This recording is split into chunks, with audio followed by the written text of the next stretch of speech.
I've put in several more hours since my initial introduction to Fallout 76, and this is going to be a recap of my progress so far. As I said before, I'm a slow player. That's my style, and while I thought it would be a hindrance in this game, it really hasn't been as big of a problem as I thought it would. Even though it's a multiplayer, always online game, and other players are no doubt advancing far more quickly than I am, I'm enjoying taking it at my own pace. And I don't feel in constant competition with other players.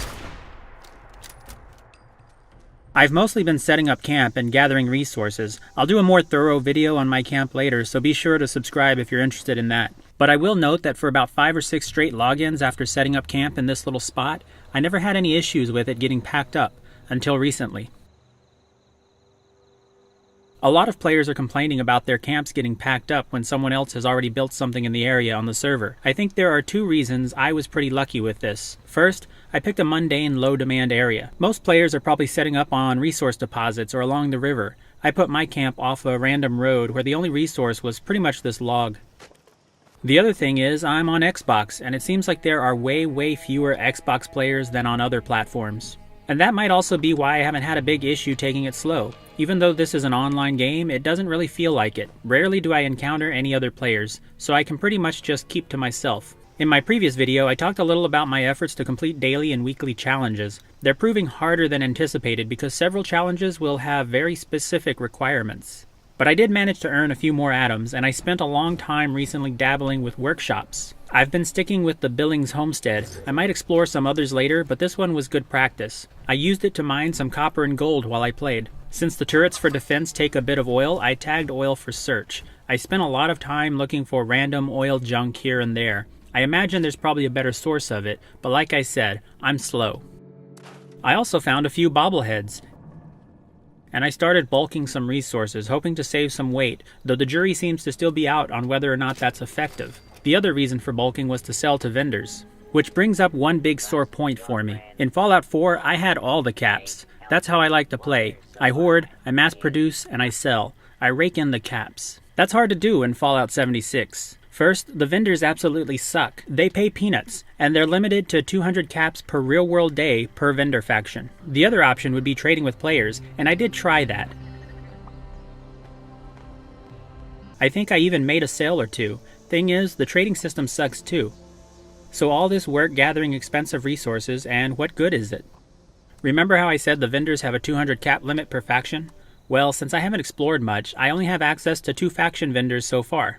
The Responders and the Raiders. In order to turn a profit on these resources I accumulated, I decided to try to find some more vendor factions. This led me out into some areas I probably should have stayed out of. The first clue to turn around should have been the dragon flying around in the sky. I assumed he'd eat me at any minute, but I guess I smell bad because he never took interest. Once I made it over these mountains, I came upon White Spring. I had heard good things about White Spring, and it looked like a great place upon arrival, with peaceful, manicured greens and several security bots patrolling the entrance. But when I got up to where I assumed a vendor might be, a horde of high-level feral ghouls attacked me.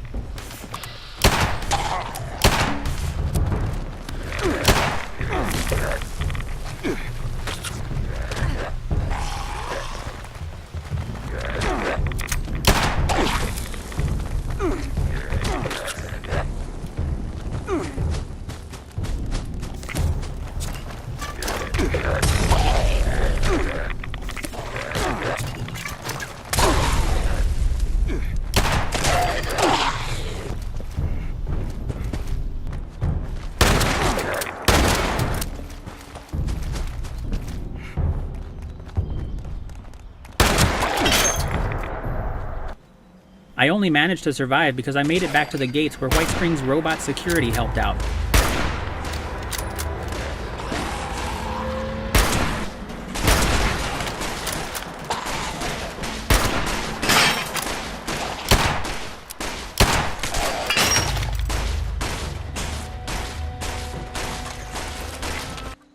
Oh, I finally did find a chicken though.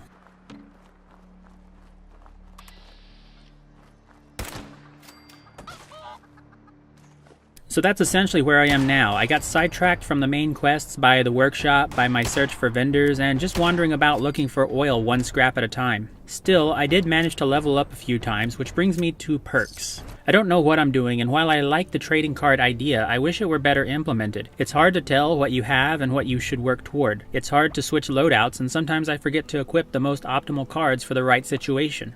The other thing is, I'm worried I'll get up high in levels and realize it's too late to specialize in something I should have specialized in. But oh well. I'm going to try not to worry so much about specking out the best character possible or earning a Scrooge McDuck's money bin amount of caps. I'm going to try to get back to focusing on quests now. I'll concentrate on the story of following my overseer's journey to find out her whereabouts. And I assume I'll earn some caps and run into a few factions along the way, all in good time.